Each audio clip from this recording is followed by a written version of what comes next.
चंदनाने बोरी व्यापिल्या गुण दोष याती न विचारिता काही ठाव दिला पायी आपुलिया।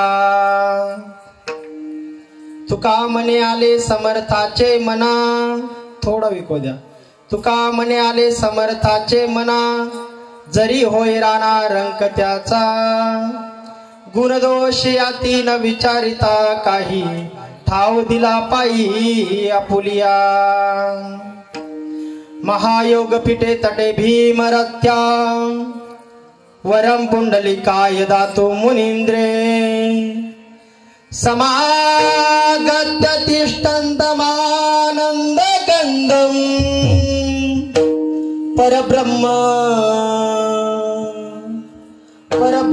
लिंगम भजे पांडुरंगम परम पुरुष शोभे पांडुरंग मुरारी। कमल नयन काना गोपिका चित्तहारी प्रगटे कट शोभे रुक्मिणी रम्यवाणी सदय धवला विठ्ठलम चिंतयामि। पांडुरंग करो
पांडुरंगा करो प्रथम नमन दुसरे चरण संतांच्या त्यांच्या कृपादाने कथेचा विस्तारू बाबाजी सद्गुरु दास तुका जयांचे केले स्मरण होय सकळ विद्येचे अधिकरण तेची वंदू चरण श्री गुरूंचे ते नमस्कारोनी आता।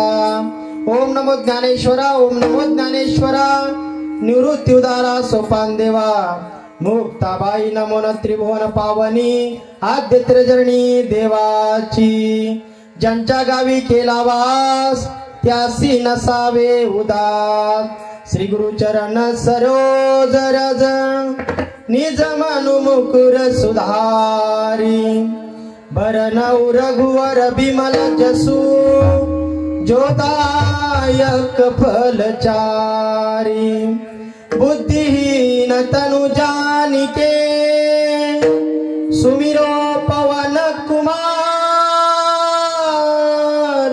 बल बुद्धि विद्या देहु मोहे हरहु कलेश विकार।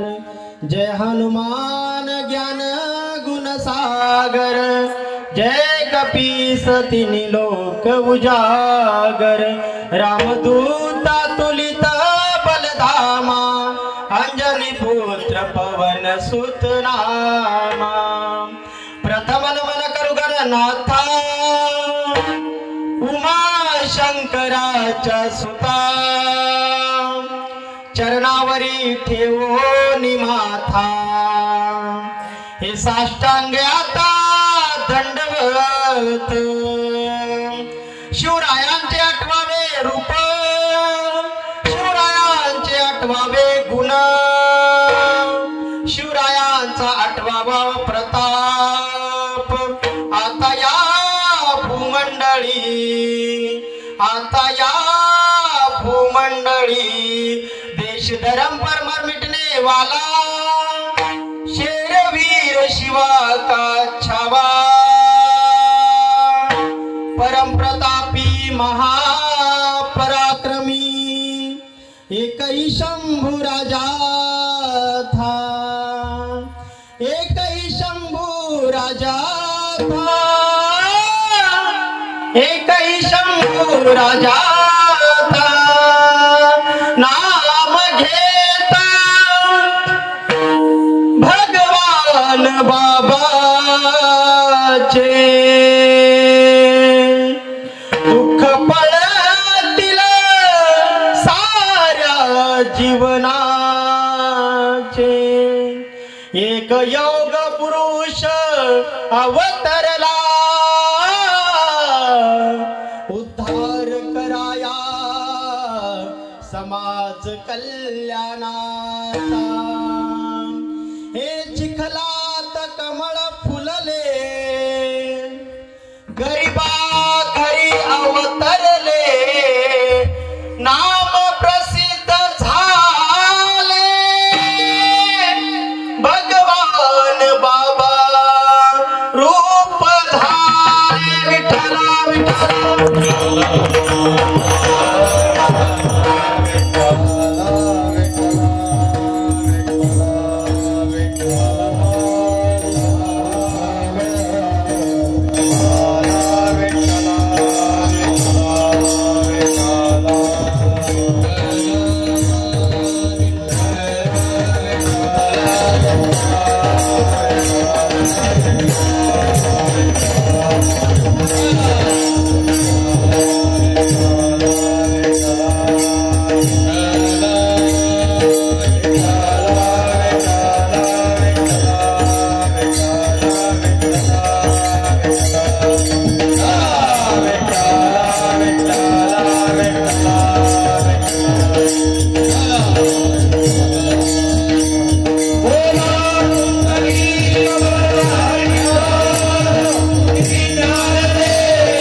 गुणदोष या तीन विचारिता काही ठाव दिला पायी आपुलिया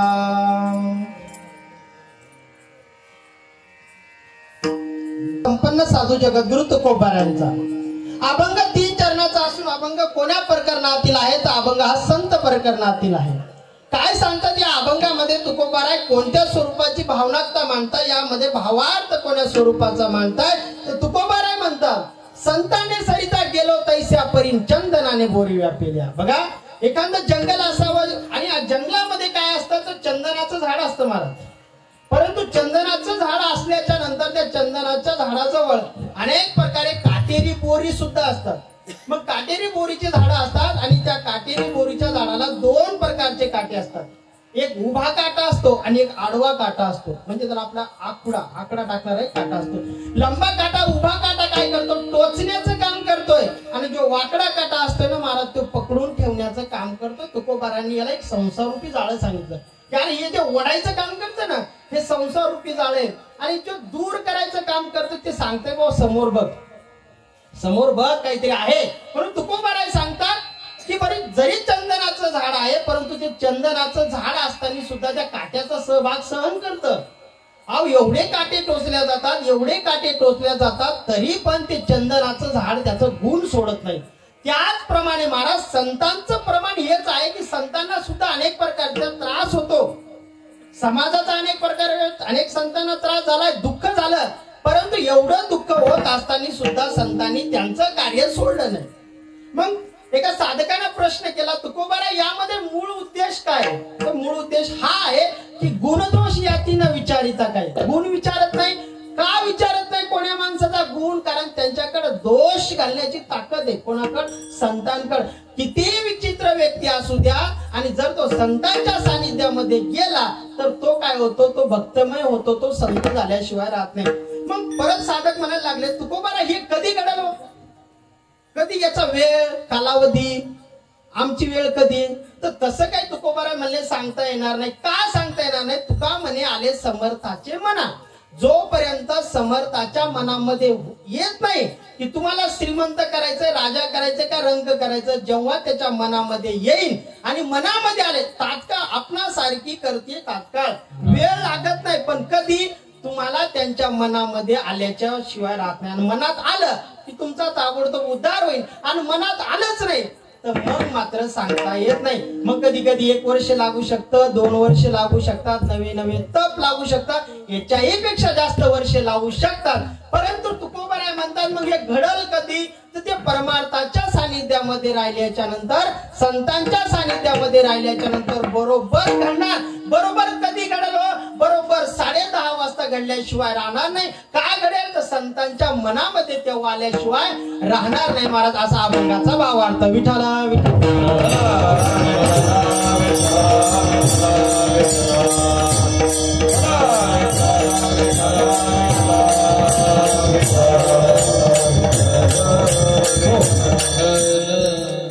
चालत असलेला आपला अखंड हरिनाम सप्ताह, आणि या अखंड हरिनाम सप्ताहामध्ये आज दुसऱ्या दिवसाची कीर्तन सेवा तुमच्या सर्व ग्रामस्थ वासियांकडून माझ्याकडे आलेली आहे.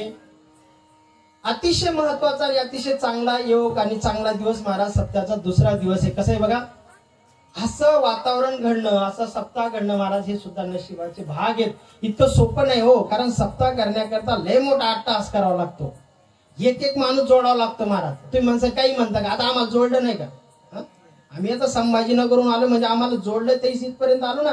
इतकं सोपं नाही. याचसाठी केला होता अट्टाहास महाराज. आपला अट्टाहास महत्वाचा आहे. आणि अट्टाहासाकरता असं नाही की बाबा आता चला ठराविक कोणाला काही प्राप्त होईल, अजिबात नाही महाराज. हा छंदच लागलेला असतो. याला म्हणतात व्यसन. काय असतं माहिती का? आवड तुमची बदलू शकते बरं का, आवड तुमची बदलू शकते, पण तुमचा छंद बदलत नाही. कधीच माणसाचा छंद बदलत नाही. आवड बदलते. दुकानात गेल्यानंतर ही साडी दाखवा, ती नाही, ती दाखवा, ती नाही, ती दाखवा. आवड बदलते महाराज, पण छंद बदलत नाही. म्हणजे तुम्ही माणसाला कोणता छंद आहे? आम्हाला हाच छंद आहे. तुम्ही माणसाला कीर्तन करायला पैसे अजिबात नाही. तुम्ही म्हणलं मला जर कधी फुकटात बोलवलं ना तरी मी यायला तयार आहे. का? कारण हा छंद आहे. असं कधीच नाही की पैसे चालले पैसे, अजिबात नाही भाऊ बरं का भास्कर महाराज. हा अट्टाहास आहे. हे सगळं एकत्रित करणं, जमवणं आणि त्याला विल्हेवाट लावून. बरं एवढंच लोकांनी तानातानी उतरवती, वादिवाद उतरवतं, कारण आपण सगळे मंडळी याच्यातलेच आहेत. आणि म्हणून चालत असलेला अट्टाहास भास्करजी महाराज असतील. अतिशय सुंदर चाल म्हणली. काल म्हणजे परवाच्या दिवशी कवडा या ठिकाणी सुद्धा दोघांनीच सुंदर चाल म्हणली. त्यांचे आज बी परत धन्यवाद. आपले उद्धव महाराज असतील, आपले नेवरे महाराज असतील, दोघांचे सुद्धा खूप खूप धन्यवाद. या ठिकाणी सगळेच परिचय अपरिचय म्हणजे सगळ्यांचा परिचयच आहे असं म्हणता येणार नाही.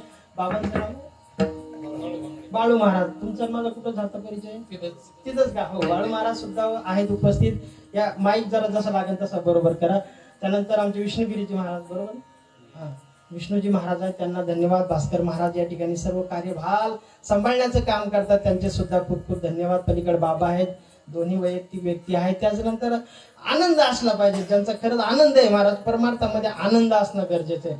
जर तुम्ही तुमचा स्वार्थपणा जर वेगळा बाजूला ठेवला तर तुम्हाला आनंद सापडेल. पण जर स्वार्थपणा जर तुम्ही घेऊन कधी धर्म मंडपात या आलात तर तुम्हाला आनंद नाही सापडणार महाराज. आनंद घ्यायचा असेल ना, काय मूर्ती वा. खरं तुमचे पण सुद्धा खूप धन्यवाद. बाळगोपाळ आहेत तिकडे, विनेकरी बाबा तुमचे सुद्धा खूप खूप धन्यवाद. परिचित अपरिचित सगळे व्यक्ती आहेत. आणि ज्यांच्यामुळे येण्याचा योग आला म्हणजे कसं आहे माहिती का, गाडी चालती, गाडीत बसल्यावर बरं वाटतंय, सगळं वाटतं, पण त्याला डिझेल पेट्रोल बी लागते का नाही? गाडी एसी असू द्या, सगळे असू द्या, पण नाही तिला डिझेलच लागेल तेव्हा ती जागेवरून चालते. आमचे ज्यांनी यजमान पद स्वीकारलेले आता सगळ्यांना ओळखीचे आहेत. आमचे सासरे या ठिकाणी अतिशय प्रेमळ स्वभाव, आणि प्रेमळ स्वभावातून जर अख्ख्या गावाला मारा. आणि स्पष्टता आहे भाषेमध्ये, बोलण्यामध्ये स्पष्टता आहे. एखाद्या राग येऊ, एखाद्याला काही येऊ, जे काही ते स्पष्टता बोलण्यामध्ये असल्यामुळे सगळ्या गावाचा जिव्हाळा त्यांच्यावर आहे. आल्याच्या नंतर चहा पाणी नाश्ता, म्हणजे ते जर कधी घरी आले तर त्यांना म्हणायचं कामच नाही, घरी स्वयंपाक करायचं कामच नाही, ते जेवूनच येतात. जेवून नाही तर नाश्ता करून तरी त्या ठिकाणी येतात. घरी आल्यावर म्हणायचं काम नाही, चहा घ्यायचं, कारण ऑलरेडी 10-12 घरून चहा घेऊन आलेले असतात. असा प्रेमळ स्वभाव त्यांचा आहे.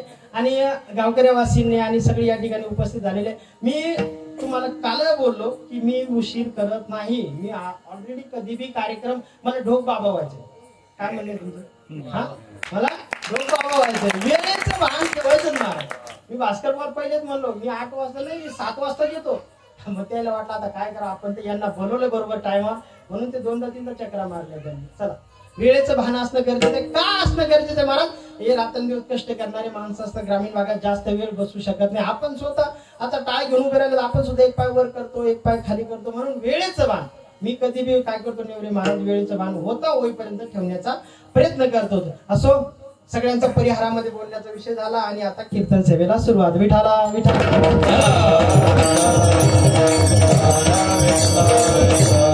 आणि विशेष म्हणजे मृदंगाचार्य, आपली तुमची माझी भेट आता 3 वेळच झाली, बरोबर आहे.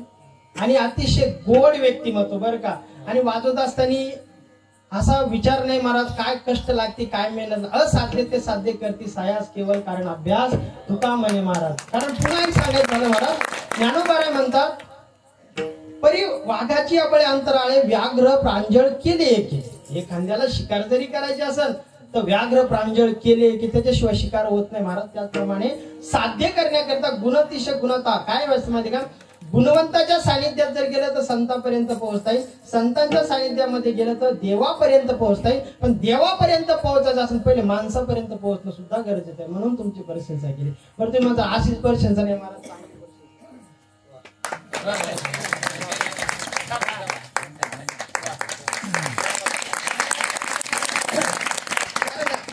माझा स्वभाव आहे महाराज बरं का. मी कौतुक करतो, मला त्याच्यात मोजावं लागत नाही, मला माहिती आहे मोजायची गरज नाही, म्हणून कौतुक करत असतो.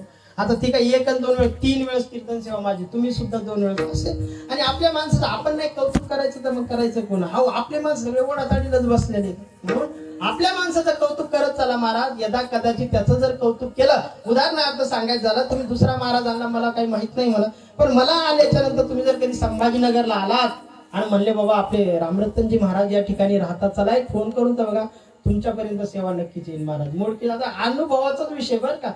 नेवरे महाराज बी होते, भास्कर महाराज बी होते, असं नाही म्हणता येईल की बाबा आता हाताच्या कंगणाला आरसा कशाला. अनुभवाचा बोल असतो महाराज. अनुभव आले अंगात या जगात येते, सांगतील तुम्हाला का असावं महाराज. कारण की सेवा महत्वाची.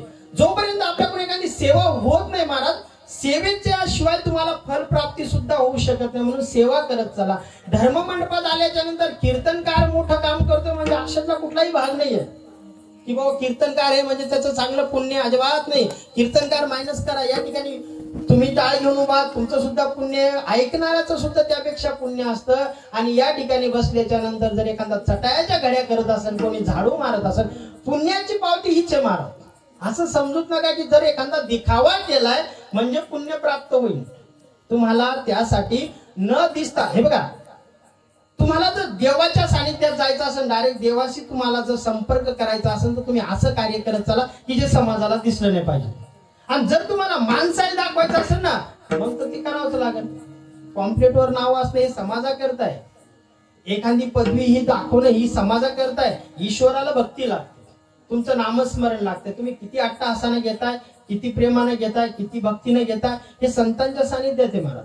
पण नाव दाखवायचं असेल तर मग मोठमोठाल्या महाराजांची सुपारी घेणं हे सुद्धा एक नावच झालं महाराज.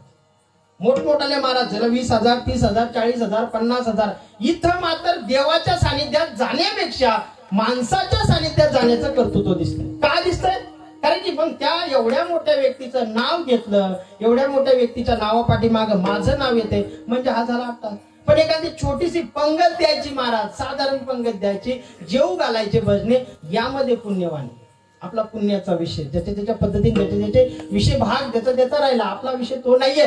परंतु महाराज संतांच्या सानिध्यामध्ये जायचं तरी कसं हो, कसं जायचं संतांच्या सानिध्यामध्ये, मग तो सुद्धा एक महत्वाचा अट्टहास आहे महाराज. मग संतांच्या सानिध्यामध्ये जायचं कसं? पहिले गुणवंताची कास पकडा महाराज. जोपर्यंत तुमच्या जवळ गुणवंत व्यक्ती येणार नाही तोपर्यंत संत सुद्धा येणार नाही. म्हणून संतांच्या जवळ जायचं असेल तर गुणवंताची कास धरा. मग गुणवंत तरी म्हणजे नेमके कसे हो? तुम्हाला प्रश्न पडेल नेमके गुणवंत असतात कसे? तर गुणवंत कसे असतात बघा, जे दुसऱ्याचा वाईट विचार करत नाही ते लोक गुणवंत. जे दुसऱ्याला प्रशंसा करण्याचं काम करतात ते गुणवंत. जे दुसऱ्याला कधीतरी चिंतन करण्याचं काम करतात त्यांना गुणवंत म्हणतात. आणि त्यांच्या सानिध्यात गेल्याच्या नंतर संतांच्या सानिध्यात जाता येतं. विठ्ठला विठ्ठला.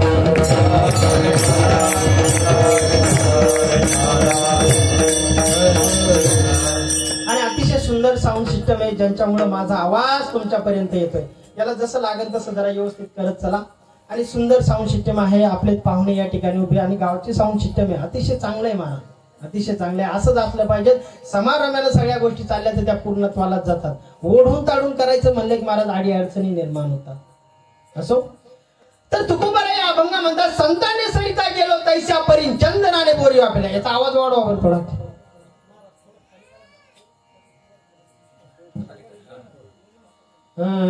वाढ थोडा आवाज द्या, थोडा गोडवा करा निर्माण.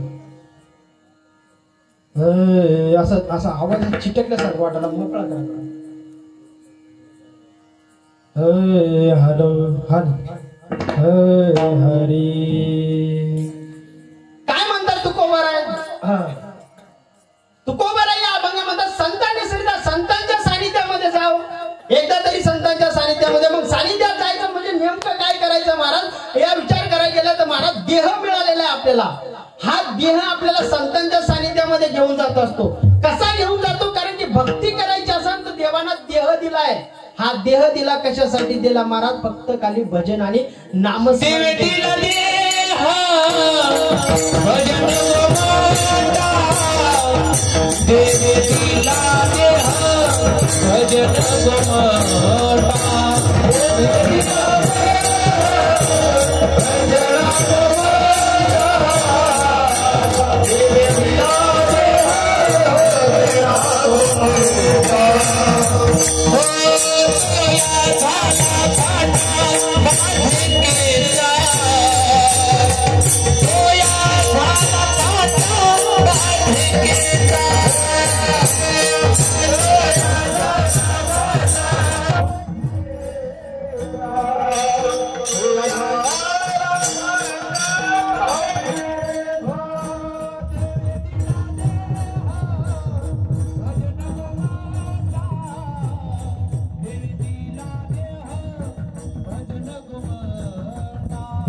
महाराज आणि तो भजना करता दिलाय.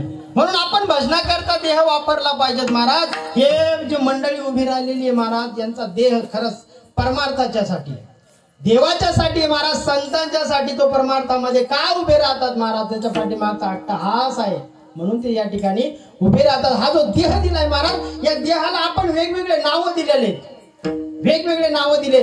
पण या देहामध्ये आणि या नावामध्ये सामर्थ्य कितीपर्यंत आहे, किती वेळापर्यंत आहे? जोपर्यंत यामध्ये प्राण आहे ना तोपर्यंत या देहाला किंमत आहे. या देहामधून आता समजा उदाहरणार्थ मग सगळ्यांना माहिती आहे तर मला बोलत असताना अतिशय आदरानं बोललं जातं, चांगल्या प्रेमानं बोललं जातं, नवीन नवीन पदव्या लावून बोललं जातं महाराज. परंतु एवढ्या पदव्या लावल्याच्या नंतर यदा कदाचित एखादी दुर्घटना घडल्याच्या नंतर महाराज त्या पदवीसहित नाव घेतात का हो? नाही, पदवी सहित नाव घेत नाही. जर एखादी घटना घडली तर महाराज म्हणतात डेड बॉडी कुठपर्यंत आहे? अहो ते पार्थिव देह कुठपर्यंत आलाय? ते शरीर सोडा हो, डेड बॉडीचा हा विचार करते महाराज. म्हणजे साधारण व्यक्ती जरी असेल असला, त्याला त्या भाषेची काही संबंध नसला तरी त्या भाषेतून तो काय म्हणतो, डेड बॉडी म्हणतो. मग या शरीराला एवढे नाव येतं महाराज. मग त्या शरीराला डेड बॉडी का म्हणलं जातं? कारण जोपर्यंत त्याच्या अंतःकरणात हा प्राण आहे ना, तोपर्यंत त्या प्राणाला त्या शरीराला किंमत आहे. आणि जेव्हा तो प्राण महाराज निघून जातो ना, तेव्हा त्या शरीराला त्याला नावच राहत नाही. त्याचं फक्त प्रेत म्हणजे त्याला डेड बॉडी म्हणतात, असं होऊन जातं महाराज. मग ज्ञानोबाराय म्हणतात, अरे कितीही असू द्या महाराज, सगळ्यात नाशिवंत असू द्या, सगळ्यात पापिष्ट असू द्या, त्याचं नामाच्या अर्थानं काय होतं महाराज, पवित्र होण्याचं काम होतं महाराज. ज्ञानोबाराय म्हणतात, पवित्राची होय देह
लाडकी बहीण योजनेचा हप्ता आहे ना चालू, बंद झाल्यासारखं का वागायला लागले.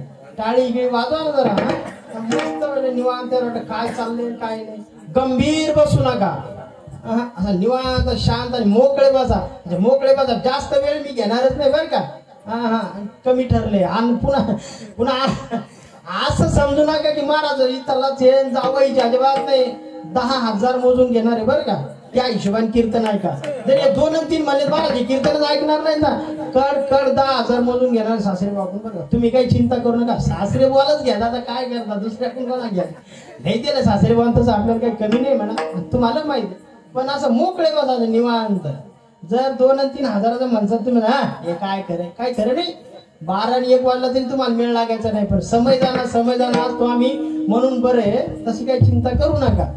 आणि इथला नाही, मी कुठून आलो, संभाजीनगरून आलो बरं का. हा मी आता सगळेच सासरे बाबा बसलेली इथं, आणि मेहुणे बा सुद्धा उभे येतं, मेहुण्या सुद्धा बसेल येतं, सासूबाई सुद्धा बसेल येतं. फक्त एकच आमची काकू आलेली इथं, कुठे काय माहिती बसली काकू आलेली. हा आहे तीच जराशी वेगळी आहे म्हणून म्हणायलो. पुन्हा तिकडे घरचे बी बसलेले आहेत बरं का, घरचे बसलेले, सासूबाई बसलेले आहेत. असे मोकळे बसा. बरोबर 11 नाही व्हायचे, 10:30 होतील. जास्त काही चिंता करू नका. चिंता तूर बसले, आता काय करतो बाबा, काहीच नाही, कीर्तनच करणार आहे, दुसरं काय विचार करणार आहे. आणि आता कसे तुमची मुलगी पण नाव घेते आणि मीराबाई पण नाव घेत होता. मीराबाई म्हणायच्या, पायो जी मैंने राम रतन धन पायो. आता तुमची पोरगी पण म्हणतो, मला लक्षातच नाही आलं महाराज, ती मकर संक्रांतीच्या दिवशी पायो जी मैंने राम रतन धन पायो. मी म्हणाले झालं तरी काय बाबा, सकाळपासून हेच गाणं म्हणाले. मग मला लक्षात आलं, अरे असं आहे का ते, आता मकर संक्रांत त्या दिवशी मीराबाई येऊन लक्षात आला, ती पण म्हणत राहते. आता पण चांगलंय, मी याच्या बाहेर जात नाही बरं का, काहीच विनोदाचा विषय नाही. ती पण मीराबाई म्हणायची आणि आता ही मीराबाई पण म्हणते, पायो जी मैंने राम रतन धन पायो. म्हणलं बरे बाबा, आता काय करतात आहे का नाही असं. तर महाराज संतांच्या सानिध्यामध्ये म्हणजे हा जो देह आहे पवित्र करण्याचं माध्यम नाम आहे. आणि देवाचं जेव्हा जेव्हा नाम घेतलं जातं तेव्हा तेव्हा पवित्र देव होतो महाराज. नामामध्ये सुद्धा खूप मोठ्या प्रमाणात ताकद आहे, खूप मोठ्या प्रमाणात ताकद आहे महाराज. अहो अशीच लंका नाही बांधली, लंका माणसांच्या जीवावर बांधलीच नाही महाराज, ती नामाच्या जीवावर लंका, म्हणजे जो सेतू बांधलाय लंकेपर्यंत जाण्याचा, तो कशाच्या माध्यमातून बांधलाय, तर तो नामाच्याच माध्यमातून बांधलाय. जर नाव त्या ठिकाणी काढून टाकलं महाराज, नाम काढून टाकलं तर त्या ठिकाणी साध्य होतच नाही हो, तुमचा सेतू पूर्णत्वाला जात नाही. नामाची ताकद आहे महाराज, नामाची ताकद आहे. म्हणून नामामध्ये एवढी ताकद आहे की लंका जिंकण्याचं माध्यम जर कशात असेल ते ताकदीच होतं आणि नामाचंच होतं. विठाला विठाला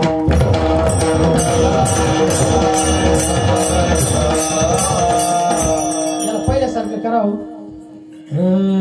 परत चिटका लागला आवाज. हॅलो हॅलो गेले. भक्तिमय असलेलं वातावरण महाराज हनुमंतराला विचारा काय भक्ती होती काय संत होते महाराज. अहो एवढी नामाची ताकद देवाला सांगितलं. अहो रावणाला मारण्याची ताकद माझ्या हनुमंतरायामध्ये होती, एवढी ताकद होती हनुमंतरायामध्ये, शक्तिशाली होते. परंतु आदेश नव्हता आणि सांगितलेलं नव्हतं, जेवढं सांगितलं तेवढंच कार्य माझ्या हनुमंतरायाने केलं महाराज. आज एखादं गाव असल, गाव नसल तरी चालेल, पण असं गाव नाही की ज्यामध्ये हनुमंतरायाचं मंदिर नाही. पहिले हनुमंतरायाची पूजा केली जाते, हनुमंतरायाचं मंदिर आहे. का असावं महाराज. यवनी जन्मला मरकट वैष्णवा माझी अतिश्रेष्ठ, हनुमंत म्हणावा कनिष्ठ ऐसा पापिष्ट कोण आहे. अहो हनुमंतरायाला दोष लावल असा कोणीच नाही महाराज. न जगा काळात इतिसावा, ना संतात इतिसावा, ना राजा इतुर करते. राज्यात बी ताकद नाही, संतात बी ताकद नाही आणि देवात बी ताकद नाही की हनुमंतरायाला नाव बोट ठेवा महाराज. परंतु व्यापकता काय बघा, एवढी ताकद असताना सुद्धा, एवढं सामर्थ्य असताना सुद्धा, एवढी बुद्धिवान असताना सुद्धा लीनता किती महाराज, लीनता किती. जिथं बसावं तिथं फक्त भजन करावं, जिथं बसावं तिथं भजन करावं. ताकद बी भरपूर होती, पण ताकद असताना सुद्धा त्या ताकदीचा वापर मान सन्मानाकरता केला होता. जेव्हा सुरसा राक्षसी महाराज समुद्रामधून वर आले, वर आल्याच्या नंतर सांगितलं तुला माझ्या तोंडात जावं लागेल. आता शब्दावर लक्ष ठेवा, तोंडात जावं लागेल बस एवढंच आहे ना. अहो किती मोठा होण्याचा प्रयत्न केला हनुमंतरायानं, ती राक्षसी सुद्धा मोठी होत होती, हनुमंतराय मोठे होत होते, राक्षसी मोठी होती. हनुमंतरायाने कळालं म्हणून सांगता बुद्धिमान, अरे नाही आता इथं जमणार नाही, मोठं होऊन जमणार नाही. हनुमंतराय छोटे झाले, तिच्या मुखामध्ये गेले आणि परत वापस आले, याला बुद्धिमान म्हणतात. ताकद नव्हती का. अहो एवढी ताकद, एक गदा उचलून घातला तर ती पाताळात गेली असती, पण बुद्धिमान. ताकदीचा वापर कुठेही करायचा नाही, हे हनुमंतराय ऐकून शिकावं लागतं. आणि जेव्हा वापरच करायचा आहे तो केला नाही का. अहो अख्खाच्या अख्खा वली पर्वत उचलून आणला ना हनुमंतरायाने. कळालं होतं की आज या ठिकाणी जर आपण हे वली पर्वत नेला नाही तर उद्या येता कदाचित युद्धात जर काही वानर सेना मारल्या गेली तर मग परत आणू का. आज लक्ष्मणासाठी घेऊन जातोय, याला म्हणतात दूरदृष्टी. काय दूरदृष्टी होती महाराज. आज जर घेऊन गेलो तर उद्या आणायचं काम पडणार नाही, ही दूरदृष्टी होती. पण एवढंच नाही महाराज, एवढी विनंती, एवढा आग्रह हनुमंतराया काय लागतंय. काहीच नाही पाहिजेत माता, सीता माता काहीच नाही पाहिजे. नाही काहीतरी घे, तू काहीतरी घे. एवढा मोठा अट्टहास केला आमच्यासाठी, युद्ध जिंकण्याचं काम तू केलं. अरे मी जर आज या राज आसनावर बसेल असेल त्याच्या पाठीमागचा तुझा उद्देश आहे, याच्या पाठीमाग तुझी शक्ती आहे, याच्या पाठीमाग तुझं सामर्थ्य आहे. सांग काय पाहिजे. नका माता मला काही देऊ नका, मला भगवंताने भरपूर दिलेलं आहे, माझं नामच बघ. नाही म्हणजे काहीतरी घ्यावं लागेल. सीता मातेने काय केलं, गळ्यातला मोत्याचा हार काढला आणि हनुमंतरायाला दिला. आता हनुमंतराय महाराज त्यांचा कुठल्याही गोष्टीची मोहच नव्हता ना हो. सगळी त्यागाचीच प्रवृत्ती, ना माणिक ना मोते ना हिरे एकच काम होते, काही आवश्यकता नव्हती महाराज. जे मोत्याचा माल दिली त्यांनी ती फोडला महाराज. एक एक पणी दातामध्ये फोडायला सुरुवात केली. दातातून फोडतात, अर्धा बाहेर फेकतात, अर्धा या दिशेला फेकतात. यामध्ये राम आहे का, दुसरा मणी फोडला, तिसरा मणी फोडला, असं करता करता पूर्ण मोत्याची माळ फोडून टाकली महाराज. माळ फोडली. एकाने विचारलं अरे काय वेड्यासारखा करायला लागला. अरे ज्या सीता मातेनं स्वतःच्या गळ्यातली तुला मोत्याची माळ दिली म्हणे, हनुमंत हे काय चुकीचं करायला लागला. म्हणे काय झालं. अरे म्हणे अशी माळ तोडत असतात का. म्हणे काय फोडतो, चुकीचं काम करायला. अरे असं नव्हतं करायचं रे. अरे म्हणे यामध्ये एका याच्यामध्ये राम नाही म्हणे. आणि कशाला मण्याचा मोती घेऊ येऊ, मोती काय करायचं मला.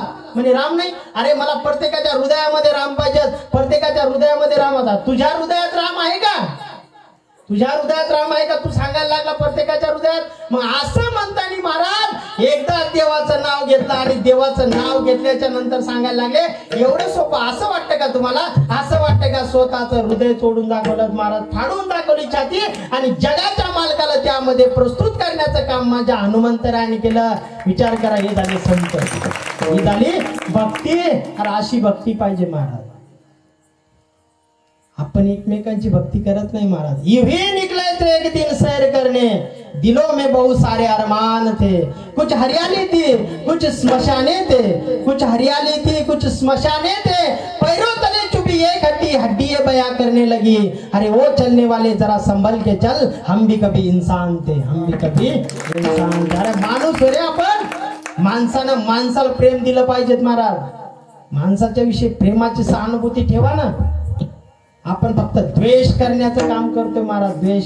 पण माझ्या हनुमंतराला द्वेष कधी चाललाच नाही हो, चाललाच नाही. शनीची सुद्धा ताकद नाही झाली महाराज की हनुमंतराला आपल्या आग्रहास करावं महाराज. काय झालं ना सर, याच्या पाठीमागे एकच होतं महाराज, भक्ती होती, भक्ती. एवढी भक्ती होती म्हणून त्यांचा मार्ग कसा होता महाराज? मार्ग भक्तीचा होता. म्हणून तुकोबाराय म्हणायला लागले, अरे भक्तीच्या मार्गानेच हे संत चालतात म्हणून पूर्णत्वाला जातात. अभंगाचं पैसे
काय सांगितलं महाराज?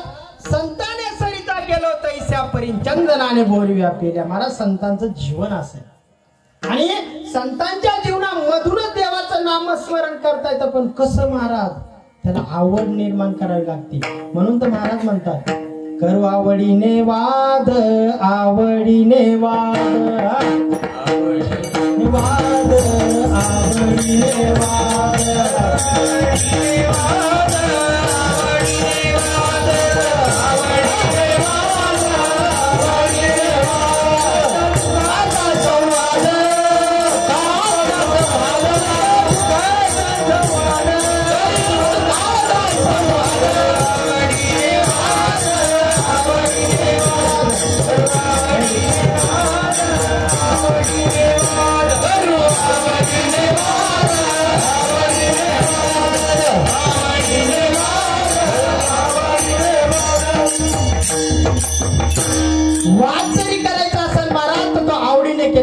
करायचं. देवाच्या बाबतीत संतांचं भांडण झालं हो कधीतरी, इतकं भांडण झालं. कोण केलं महाराज? जनाबाईनं भांडण केलं महाराज. अहो अक्षरशः भांडणच नाही केलं तर शिव्या देण्याचं काम महाराज जनाबाईनं केलं. एवढा अधिकार होता महाराज जनाबाईचा. आणि जनाबाईनं महाराज दळण दळावं, जगाच्या मालकांना दळण दळण्याकरता सोबत यावं महाराज. एवढं सोपं आहे का? आणि काय प्रेम होतं महाराज. पण असं प्रेम असताना सुद्धा महाराज जनाबाईने शिव्या द्याव्या जगाच्या मालकाला? आपण नाही देऊ शकत महाराज. ती भक्ती होती तशा स्वरूपाची. अरे एवढंच काय महाराज, आमच्या सावता महाराजाचा विचार करा महाराज. काय सावता महाराजाची भूमिका होती विचार करा. अरे रात्रंदिवस शेतामध्ये कष्ट करायचे, रात्रंदिवस शेतामध्ये मेहनत करायची. आणि कांदा मुळा भाजी अवघी विठाबाई माझ्या, त्याच्यातच देवाचं रूप पाहावं. कांद्यामध्ये, मुळ्यामध्ये, याच्यामध्ये देवाचं रूप पाहावं. असा मळा फुलविला महाराज की असा की जगाच्या मालकाला मळ्यामध्ये यावं लागलं महाराज. एवढं सोपं नाही महाराज. आणि असा करत असताना महाराज भक्ती कशी असते एकाने विचारलं सावता महाराजाला. म्हणायला लागले महाराज तुमची भक्ती कशी हो? का हो तुम्ही कधी पंढरपूरला येत नाहीत? इथंच राबता, इथंच कष्ट करता, इथंच देवाचं नामस्मरण करता. अहो ठाईच बैसोनी करावे एक चित्त, आवडी हा मंत्र आळावा, राम कृष्ण हरी विठ्ठल केशवा. आणि मंत्र हा जपावा सर्व काळ महाराज. मंत्र जपणं गरजेचं आहे, भजन करणं गरजेचं आहे महाराज. माझ्या सावता महाराजांनी तेच भजन केलं. आणि भजन असं नाही केलं महाराज, जेव्हा लोकांनी विचारलं अरे तुम्ही काय समजता, तर त्रैलोक्याचा मालक आपल्या छातीमध्ये दडून ठेवण्याचं काम संत सावता महाराजांनी केलं महाराज. साठविला दाता त्रैलोक्याचा. काय ताकद होती महाराज, काय जगाचा मालक होता. मग जगाच्या मालकाला साठवण्याची ताकद कोणामध्ये? तर संतांमध्ये. मग काय करतात संत महाराज? द्वेष घालायचं काम करतात, गुण चांगले निर्माण करतात. अभंगाचं दुसरं चरण गुण दोष याती न विचारी काही, गुण दोष याती न विचारी काही, गुण दोष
गुणदोष याती न विचारिता काही. का महाराज? अहो दोष घालण्याचं काम कोण करतात? संत करतात.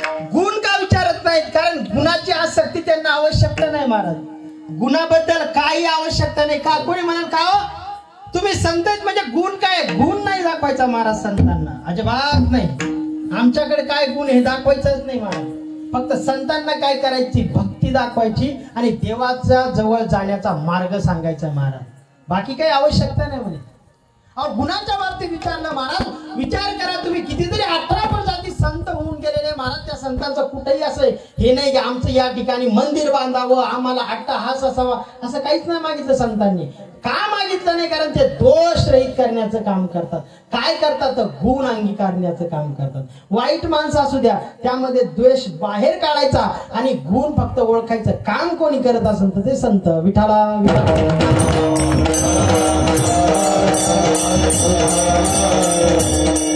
महाराज विचार करा, एक संत होते महाराज, गाडगे बाबाचा विचार केला. गाडगे बाबा त्या टायमाला संत होते महाराज. गाडगे बाबाचा विचार केला, झिंगराजी जानोरकर नावाचं त्यांचं पूर्ण नाव, डेबूजी झिंगराजी जानोरकर. जवळपास महाराज समकालीन मध्ये संतांच्या कालावधीमध्ये घडून गेलेले एक संत म्हणजे फक्त संत गाडगे महाराज. महाराज आता वास्तविक पाहता गाडगे महाराज काय करायचे महाराज, फक्त एक भजन म्हणायचे, गोपाला गोपाला देवकी नंदन गोपाला महाराज, हे त्यांचं भजन असायचं महाराज. बरं या भजनाच्या मार्फत ज्या गावामध्ये जायचे महाराज, त्या गावामध्ये गेल्याच्या नंतर पहिले काय करायचे, ते गाव झाडायचे महाराज. पूर्ण गाव स्वच्छ करायचे, गाव झाडायचे. पूर्वी एका टायमाला धर्मशाळा असायच्या, मंदिर असायचे, त्या धर्मशाळेत जायचे, त्या मंदिरामध्ये जायचे महाराज आणि तिथल्या ठराविक व्यक्तीला म्हणायचे, बाबा मी गाव स्वच्छ केलेलं आहे आणि आता मला काय करा, थोडस जेवण द्या. ज्याला ज्याच्या पद्धतीनं पटेल त्याला जेवण देण्याचं काम करायचं. आणि महाराज एक माठ असत, एक मडकं फुटेल गाडगं म्हणतो आपण त्याला, त्या गाडग्यामध्ये त्यांनी पाण्याचं प्राशन केलं महाराज, पाणी पिण्याचं काम केलं, गाडग्यामध्ये जेवण करायचं काम केलं महाराज. विचार करा बरं का, एवढ्या अवस्थेत असताना सुद्धा कपडे फाटलेले असायचे महाराज, अतिशय चिऱ्या झालेल्या, चिंध्या अंगाला लाभलेल्या असायच्या. पण विचार करा, त्यांचा दोष नव्हता, ते मळकट स्वभावाचे नव्हते हो, ते मळकट राहत होते, पण स्वभाव निर्मळ होता. माणसानं हेच केलं पाहिजे महाराज. माणूस दिसायला कपड्यानं कसंही असू द्या, काही फरक नाही पडत, पण तो स्वभावानं गुणवंत असला पाहिजे. त्याप्रमाणे गाडगे महाराज होते महाराज, अतिशय गुणवंत. गाव स्वच्छ करून मग त्या आश्रमात राहायचे, एखाद्या धर्मशाळेत राहायचे. जे भेटल महाराज, काय चिंता करू, तुमची कीर्ती आहे म्हणे, काय तुमचं नाव अलौकिक झालं म्हणे, काय नाव झालं म्हणे तुमचं, आणि हे काय म्हणे महिलांचे वस्त्र तुमच्या घरामध्ये सापडतात. हा कोणती तुमची भक्ती आहे म्हणे भगवान बाबा, हेच का तुमचं कीर्तन, अरे हाच का तुमचा समाजाबद्दल असलेला अट्टहास, हेच का तुमचं समाजाचं प्रेम, आणि आतून म्हणे महिलांचे कपडे तुमच्या घरामध्ये सापडतात, हे चुकीचं आहे भगवान बाबा, हे तुम्हाला जमणार नाही. अरे तुम्ही त्या गादीवर विराजमान आहात, त्या गादीवर बसण्याच्या योग्यचे नाही तुम्ही महाराज. तेव्हा द्वेष करायला सुरुवात झाली, लोकांनी द्वेष लावायला सुरुवात केली, पण भगवान बाबा स्थिर झाले महाराज. आणि भगवान बाबा देवाशी बोलायला लागले, अरे देवा, अरे काय रे बाबा, आजपर्यंत कधी अपराध केला नाही, कधी कोण्या महिलेला वाईट नजरेनं पाहिलं नाही रे, पण हा कोणत्या प्रवृत्तीचा गुन्हा माझ्यावर दाखल झाला रे भगवंता, हे असं नकोय भगवंता, यामधून मला वाचवण्याचा प्रयत्न कर, यामध्ये टाळण्याचा प्रयत्न कर. भगवान बाबा राहिले विचार केला महाराज, अरे पण असा विचार करून चालणार नाही महाराज. भगवान बाबा म्हणायला लागले, ज्या गोष्टीमुळे माझ्यावर हा अन्याय झालाय, ज्या गोष्टीमुळे माझ्यावर हा आहार आलाय, ज्या गोष्टीमुळे माझ्यावर आरोप लावलाय ना महाराज, नदीमध्ये गेले महाराज आणि संत भगवान बाबांना ते आत्मलिंग कापून टाकलं महाराज, ज्यामुळे समाजानं माझ्यावर आरोप लावलेला होता, कापून टाकलं आत्मलिंग. म्हणून तर म्हणतात महाराज ऐश्वर्य संपन्न संत भगवान बाबा.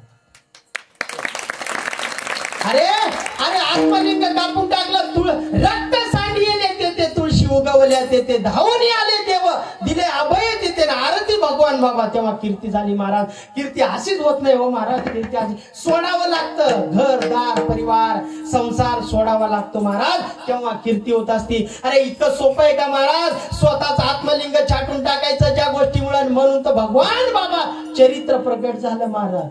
लोकांनी कधी कोणावर नाव मोठं ठेवायचा प्रसंग आला, पण भगवान बाबाचं नाव घेतलं की लोक हलायला लागले. आज तर या माणसावर आपण आरोप घातलाय आणि अशा परिस्थितीमध्ये त्या माणसाने आत्मलिंग कापून टाकलंय. यदा कदाचित जर दुसऱ्या वेळेस आपण आरोप लावला आणि जर आपल्या शरीराची अवस्था जर अशी झाली तर महाराज लोकांनी कान पकडायला सुरुवात केली आणि माफी मागायला लागली महाराज. पण काय असतं माहितीये का, संत वेळ निघून गेली की परत नसतात येतो. जोपर्यंत सोबत आहात ना तोपर्यंत माणसं ओळखा, तोपर्यंत संत ओळखा महाराज. वेळ निघून गेल्यावर संत ओळखल्या जात नाहीत महाराज, आणि वेळेच्या आतच संतांचा आश्रय घेत चला. संतांच्या सानिध्यामध्ये चला, कारण वेळ निघून गेली ना त्याचप्रमाणे महाराज भगवान बाबा होते बरं का. लोकांनी नाही छळलं महाराज, खूप छळलं, पण छळल्याच्या नंतर सुद्धा त्या प्रवृत्तीमधून भगवान बाबा समोर आले आणि आज महाराज या अख्ख्या महाराष्ट्रामध्ये इतक्या मोठ्या प्रमाणात जल्लोष चालतात, इतक्या मोठ्या प्रमाणात कीर्तन महोत्सव चालतात महाराज. अतिशय सुंदर, अतिशय भव्य दिव्य कीर्तन महोत्सव चालतात. कोणाच्या नावाने चालतात महाराज? भगवान बाबाच्या. का चालतात? तरी त्यागी प्रवृत्ती असल्यामुळे. ही त्यागी प्रवृत्ती असल्यामुळे महाराज जर त्या टाइमात तो त्याग संत भगवान बाबांनी केला नसता तर एवढ्या मोठ्या थाटामाटात उत्सव झाले नसते महाराज. थाटामाटात झाले नसते. दुसरे संत महाराज, अधिकारी संत वामन भाऊ महाराज. काय वामन भाऊच्या शब्दामध्ये ताकद. एका गावामध्ये गेले महाराज आणि त्या गावामध्ये सांगायला आवाज दिला त्या दरवाजाला, दरवाजा उघडा, दरवाजा उघडा. आज काहीतरी लोक खेळत होते, बसले होते महाराज. ते दरवाजा उघडायला तयार नाही महाराज. वामन भाऊ बाहेरून आवाज देताना आतून दरवाजा उघडला जात नाही. बरेच लोक आले, म्हणाले अरे महाराज आले, वामन भाऊ महाराज आले, दरवाजा उघडा. केव्हाचा दरवाजा लावला. वामन भाऊ म्हणाले याला बोलूच नको, आता हे दरवाजा उघडणारच नाही कधी, आता बस दरवाजा उघडणार नाही. एवढंच महाराज शब्द सिद्धी हीच असते. उघडणार नाही तो दरवाजा अजून बंद आहे महाराज. त्या लोकांना दुसऱ्या घरातून बाहेर काढायचं काम केलं, पण तो दरवाजा उघडला नाही महाराज. ही शब्दाची ताकद आहे. तुम्ही म्हणता आपल्या शब्दात ताकद नाही का? आपल्या शब्दात ताकद येत नाही का? आपल्या शब्दात ही ताकद आली असती महाराज. आपण जर म्हणलो असतो एखाद्याचं वाईट व्हावं, खरंच वाईट बी झालं असतं. एखाद्याला मग आपण नाही का कधी कधी बोट मोडतो दुसऱ्याच्या नावानं, तरी त्याचं वाईट होत नाही, त्याची बिल्डिंगवर बिल्डिंग चढती आणि आपलं वाईट व्हायला लागतं. हेच असतं महाराज. आपल्या शब्दात ताकद का नाही महाराज? कारण आपल्या शब्दात ताकद येण्याकरता आपलं पवित्रच नाही ना. आपल्या शब्दात ताकद कधी येईल? अहो बरेच ऋषी अनेक प्रकारे वर्ष तपस्या केली, 60 वर्ष तपस्या केली, 12 वर्ष तपस्या केली, तेव्हा त्यांच्या शब्दामध्ये ताकद आली. अशी शब्द ताकद येत नाही. सहज म्हणले भांडणे झाले त्याचं काळं पांढरं. कसं होईल काळं पांढरं? त्याचं होतंय का माहित नाही, पण आपली सुरुवात होती महाराज. त्याला काही होत नाही, पण आपली सुरुवात होती. म्हणून त्यासाठी सुद्धा संतपणा लागतो, त्यागी प्रवृत्ती लागते. आणि जोपर्यंत त्यागच होत नाही तोपर्यंत शब्दामध्ये ताकद येत नाही. तुम्ही माणसानं वामन भाऊन काय त्याग केला? अहो सगळ्या गोष्टीचा त्याग केला महाराज. घरादाराचा, परिवाराचा, सगळ्या गोष्टीचा त्याग केला. आपल्या अवस्था होते का? आपण तर पंढरपूरला चाललो तर हॅलो हा इथपर्यंत पोहोचलो. अरे नेमकाच गेला जाही ना आता. हॅलो आम्ही जिंतूर मध्ये येतात, जिंतूर मधून गाडी लागली पंढरपूरला, लगेच परभणीत गेलो आपण. हा परभणीत आलो, परभणीत आता मुक्काम आहे, मस्त जेवण जेवण आहे आणि तिथून पुढे लगेच जायचं. परभणीतून धकला ना धकला पुढे गेलं की तिथं फोन. हा परभणी तिथं आलो, पुढे आलो. हा बरं आहे का बाकी लेकर बाळ? अरे तू कालच गेला ना बाबा. हा तू कालच गेला, एवढा काय विचार करायला लागला?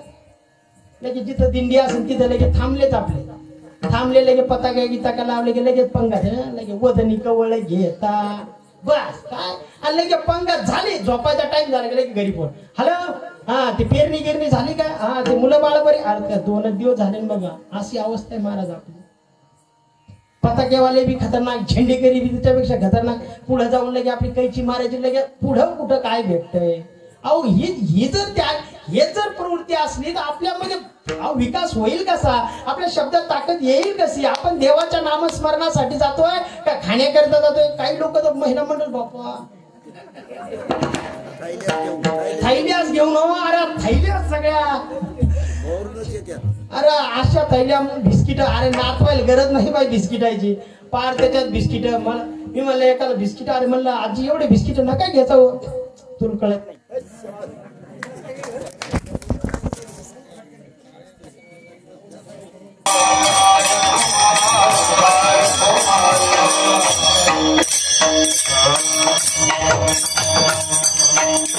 हो महाराज, या स्वरूपाचा अभंगाचा भावार्थ होता, जीवन जगत असताना काही ठराविक गोष्टी असतात महाराज. माणसं जपत चला.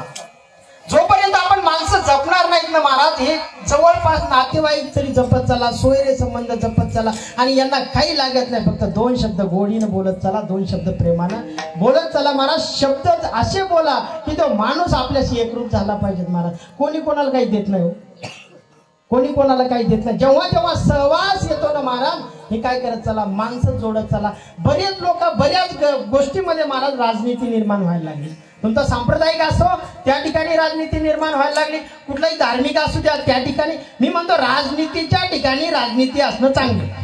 ती राजनीतीच आहे, शब्दाचा अर्थच तो आहे राजनीती. राजनीतीमध्ये राजनीती असते यात काही शंका नाही, ती त्या ठिकाणी शोभती महाराज. पण प्रत्येक ठिकाणी राजनीती नसावी महाराज.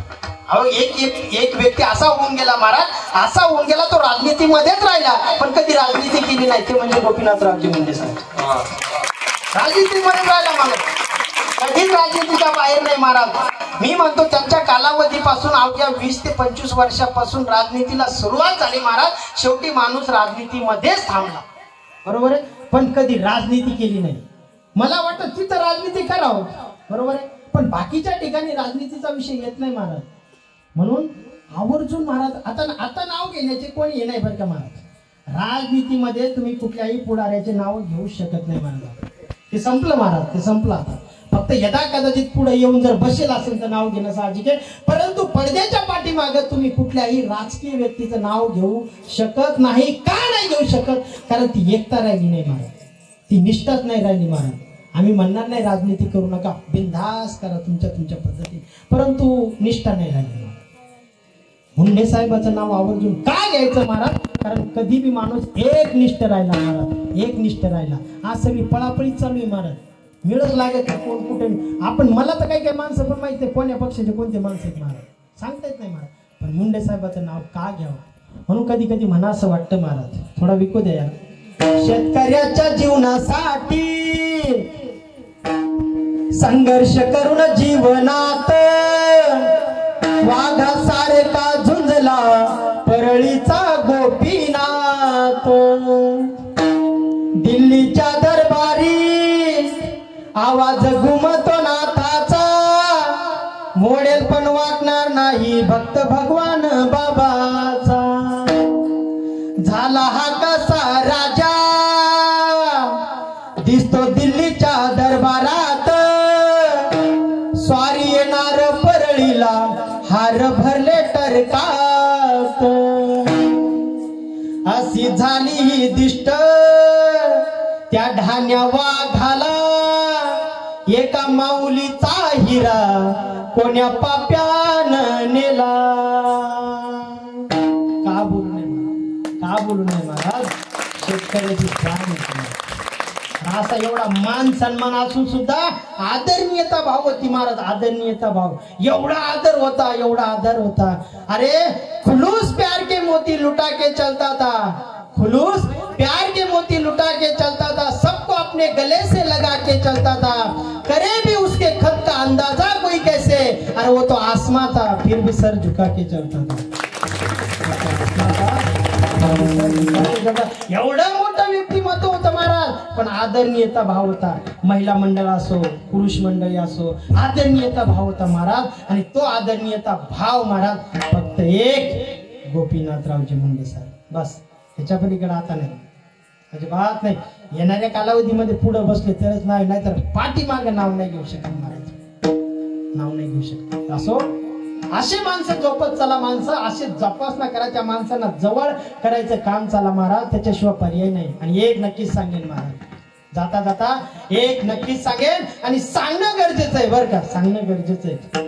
या 18 पक्षाची एकत्रित करून ज्या व्यक्तीला स्वराज्य निर्माण केलं महाराज, ते म्हणजे छत्रपती शिवाजी महाराज होते महाराज. छत्रपती शिवाजी एवढं सोपं नाही हो, एवढं सोपं नाही महाराज, एवढं सोपं नाही. कारण की आज आपल्या घरामध्ये आपल्याला मान सन्मान नाहीये, घरामध्ये आपले लोक आपलं ऐकत नाहीये. अरे 18 पक्षात एकत्रित केलं त्या राजानं आणि स्वराज्य निर्माण केलं. कसं केलं असं? एवढं सोपं आहे का? आणि एवढंच नाही, अरे ज्या इस्लाम धर्माचे जे कट्टर एक प्रकारे दुश्मन मानला जातो, तो त्यामध्ये 2 व्यक्ती होते महाराज. त्यामध्ये सिद्धी वाहवा आणि सिद्धी हलाल, हे 2 व्यक्ती शिवाजी महाराजांच्या पाठीमागे होते महाराज. राजे अरे तुम काय को चिंता करते हो, हम आपके साथ है महाराज. दोघं मेले महाराज, बापले का मेले दोघ. कोणाच्या पाठीमागे? शिवाजी महाराजांच्या पाठीमागे युद्ध करत असताना मेले महाराज. काय साधी गोष्ट होती, काय सैनिक, काय लोक होते महाराज, काय निष्ठा होती महाराज. आपल्या निष्ठा असणं गरजेचं. तुमच्या दैवताबद्दल निष्ठा ठेवा, तुमच्या भक्ताबद्दल निष्ठा ठेवा, तुमच्या देवाबद्दल निष्ठा ठेवा महाराज. जिथं करत असाल कार्य तिथं करा, पण निष्ठापूर्वक करा महाराज. मी म्हणणार नाही तुम्ही कोण्या देवाची पूजा करताय, मी म्हणणार नाही तुम्ही कोणत्या सानिध्यात, कोणत्या संतांच्या सानिध्यामध्ये आहात. तुम्ही कोणत्याही संतांच्या सानिध्यामध्ये राहा, पण कट्टर राहा आणि एकनिष्ठ राहा. त्या मावळ्यांसारखे राहा महाराज, मावळ्यांसारखे राहा. काय होतं महाराज विचार करा.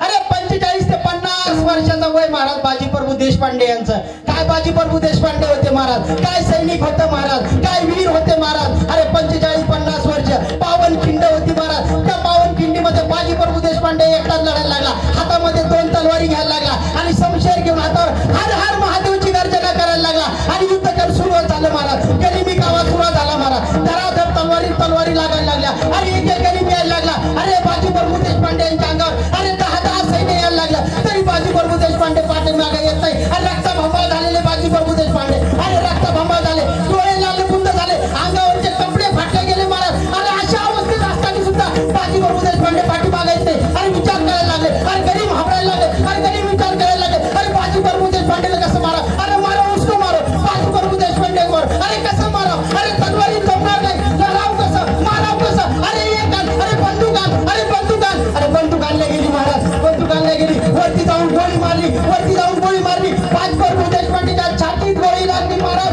बाजी प्रभू देशपांडे खाली पडले, बेशुद्ध झाले, पाठीमागे नेण्यात आले आणि विचार करायला लागले. सगळे मावळे लढायला लागले पण बाजी प्रभू देशपांडे खाली पडले. अरे आता काय करावं, अरे आपल्याला गणित मारता येणार नाही, अरे गणिमासोबत चिमता येणार नाही. बाजी प्रभू देशपांडे खाली पडले असा आवाज ऐकला. बाजी प्रभू देशपांडे उठून बसले आणि अरे तोफेचा आवाज आला नाही, महाराज गडावर पोहोचले नाही. जोपर्यंत तोफेचा आवाज येत नाही तोपर्यंत बाजी मारत नाही. बाजी प्रभू देशपांडे 2 तलवारी हातात घेतल्या आणि परत लढायला लागले. रक्तबंबाळ झालेला व्यक्ती 45-50 वर्ष वय, आराम करायचे दिवस, पण महाराज युद्ध करायला सुरुवात झालेली होती. निष्ठा महाराज, अशी निष्ठा पाहिजे. काय होतं, काय दिलं त्या राजानं. बाजी प्रभू देशपांडे कुठं नाव आहे महाराज, एखादा किल्ला आहे बाजी प्रभू देशपांडे नावाचा, एखादी मोठी ताज आहे, एखादा हॉटेल आहे का, काय आहे का. अरे टपरीला सुद्धा नाव नाही बाजी प्रभू देशपांडे यांचं. कोणासाठी लढले महाराज, फक्त राजासाठी लढले. हिंदूचं दैवत आहे महाराज, हिंदूचं दैवत आहे त्या राजांमुळे. अरे महाराज उपकार आहे त्या राजाची कृपा, हे आपलं धर्ममंडप झालेलं आहे निर्माण. या धर्ममंडपात आपल्याला कीर्तन करता येतं, नामस्मरण करता येतं, नाहीतर भेटलं नसतं महाराज आपल्याला. हो एक सैनिक होता महाराज, काय निष्ठा होती बाजी प्रभू देशपांडे. शिवाकाशीत तानाजी मालुसरे, घोडपे, जावळकर, निंबाळकर, बांदल जे दे, काय महाराज काय निष्ठा होती या लोकांची. स्वतःच्या प्राणाची आहुती दिली महाराज, आहुती दिली हो. पण राजे लाख मेले चालतील पण लाखांचा पोशिंदा जगला पाहिजे. पोशिंदा जिवंत राहिला तर हा समाज घडेल महाराज, ही प्रजा घडेल महाराज. राजे तुम्ही खुशाल विशाळ गडावर जाओ, हे म्हणणारा बाजी प्रभू देशपांडे. शिवाकाशीचा विचार करा. शिवाकाशीत खानाच्या पोराच्या भेटीला गेला. राजे तुमच्या अंगावरचे कपडे घालायला द्या हो राजे, मला लय आनंद वाटेल. काय का मला, अरे मरावं लागेल तिथं जाऊ, मरल राजे मरल, पण तुमचे कपडे घालायला द्या हो, तुमचे पादत्राणे, तुमचा बूट घालायला द्या, तुमचा हात टोप असलेला घालायला द्या महाराज, मला आनंद होईल महाराज, मी बिंदास जाईल हो खानाच्या भेटीला. महाराज गेला शिवाकाशीत गेला आणि तिथं मरावं लागलं शिवाकाशीत. महाराज काय विचारवंत होते, काय निष्ठा होती, काय भक्ती होती महाराज. एका सैनिकाचा हात तुटला महाराज. हात तुटल्यानंतर छत्रपती शिवाजी महाराज त्याला भेटायला गेले, काही नजरांना घेऊन गेले. आता बिमार पडलाय, अरे हात दुखलाय, हात तुटलाय, त्याचा हात तुटलाय, आता काय होईल महाराज, हात तुटला, चला आपण भेटून येऊ. महाराज भेटायला गेले, मावळे भेटायला गेले आणि भेटायला गेल्यानंतर त्याला बोलायला लागले, अरे बरी आहे का तब्येत, आता तब्येत बरी आहे का, असं म्हणता म्हणता महाराज त्याला रडायला लागला. तो रडायला लागला. राजे म्हणायला लागले, अरे काय झालं बाबा, हात तुटला म्हणून तुला दुःख आहे काय. सैनिक म्हणायला लागले, काय रडतो म्हणे, महाराज तुझ्या दरबारात आले, महाराज तुझ्या झोपडीत आले, महाराज तुझ्या घरी आले, तू रडायला लागला म्हणे एखाद्या बाई सारखा, काय झालं म्हणे. तेव्हा त्या सैनिकानं उत्तर दिलं महाराज, त्या सेनापतीनं उत्तर दिलं, राजे अहो माझा हात तुटलाय म्हणून मी रडत नाही राजे, मला हात तुटलाय म्हणून याचं दुःख नाहीये, तर महाराष्ट्राचा राजा माझ्या दरबारात आला आणि त्याला मुजरा करायला हात नाही ना, हे मला दुःख आहे राजे. काय निष्ठा असेल, एखादा आपला असतं त्याच्यावर आरोप लावला असता, तुमच्यामुळेच हात तुटलाय. पण हे काय म्हणतोय, राजे माफ करा हो, मला दुःख या गोष्टीचं एक, माझ्याकडे हात नाही महाराज तो मुजरा करायला, महाराज हात नाही. म्हणून जाता जाता एकच सांगेल, धर्माचं रक्षण करा महाराज, संस्कृतीची जोपासना करा. धर्माचं पालन करा, संस्कृतीचं पालन करा। हे धर्म मंडप जरी तुम्हाला असं वाटत असलं, हा टाकत असताना मांडत असताना एवढं सोपं नाही महाराज, याच्या पाठीमागे खूप मोठा अट्टहास आहे। धर्मासाठी एकत्रित या, समाजासाठी एकत्रित या, धार्मिक कार्यक्रम असेल त्यासाठी एकत्रित या महाराज। आता एवढं सांगेन, परत एक सांगेन की आई वडिलांची सेवा करत चला, आई वडिलांची सेवा करत चला। एकच मिनिट आहे माझ्याकडे। हनुमंतरायाच्या चरणी अर्पण करतो झालेली कीर्तन सेवा, माता पितांच्या चरणी अर्पण करतो। जितनी राह की थी आप लोगों ने मेरे बारे में उतनी तो कोई बढ़िया बात नहीं महाराज। काय असतं माहितीये का, काही नसतो, मी बोलूच शकत नाही महाराज, हे तुमच्या सगळ्यांचा आशीर्वादानं बोलण्याचं काम आहे, अजिबात नाही। आणि तुम्ही एवढं शांत चित्तानं ऐकलं, वाह वाह, तुम्हाला पण खरंच जे आहो तेवढे महाराज धन्यवाद। कोणी उठलं नाही, काय नाही, आणि मी उठू बी देत नाही महाराज। काय अर्थ महाराज, ज्ञानोबारायांचा तुकोबारायांचा एवढा आशीर्वाद प्राप्त झाला, आज 2 घंटे कोणी उठत नाही महाराज। पिकलिया शेंदे कडूपण गेले महाराज, आशीर्वाद आशीर्वाद प्राप्त झाला, संतांचा आशीर्वाद प्राप्त झाला। आणि एक विषय म्हणजे आवर्जून बोलेन महाराज, विद्वंचन रूपवंचन नैवं तुल्यं कदाचनम, स्वदेश पूजते राजा विद्वान सर्वत्र पूजते। आज जरी माझी इथं जराशी थोड्या प्रमाणात पूजा असेल, पण मी राजा जरी असलो तरी ही महाराज विद्वान मंडळी आहे, आणि या विद्वान मंडळीची महाराज रोज पूजा होती। राजा आहे तर माझी ओळख इथे म्हणून माझी पूजा होईल, पण या विद्वानांची चौखड महाराज पूजा होती। विद्वान सर्वत्र पूज्यते। सो सगळ्यांनी या ठिकाणी अतिशय सुंदर साथ केली महाराज। आमचे मृदंगाचार्य आदरणीय आहेत, ते आमच्यासाठी गुरुबंधू, त्यांचे सुद्धा खूप धन्यवाद। गुगे साहेब सुद्धा बसले, आमचे अरुण सरपंच झाले, बाकीची मंडळी येऊन बसली। चला सगळ्यांचे खूप खूप धन्यवाद। गावाच्या निमित्तानं महिला मंडळांची संख्या जास्त आहे, वाह, महिला मंडळ संख्या जास्त आहे। महिलाच मंडळ, आज कुठं बी महिलाच मंडळ पुढे, आणि पुढे काय नसावं महाराज। 3 भाऊ आहेत त्यांचे, 3 भाऊ आहेत, पुन्हा चांगल्या मोठ्या पदावर 3 भाऊ आहेत। हा 9 चपरासी गिपरासी असं काही नाहीच ना महाराज। अरे 3ही भाऊ वरच्या लेवलले, काय पाहायचं काम आहे महाराज, त्यामुळे ते काय विचार करत नाही। असो जितनी राह की थी हम लोगों ने मेरे बारे में, अरे उतनी तो कोई बढ़िया बात नहीं। अरे ये तो आशीर्वाद है संत लोगों का, वरना मुझ में ऐसी कोई खास बात नहीं। ज्ञानेश्वर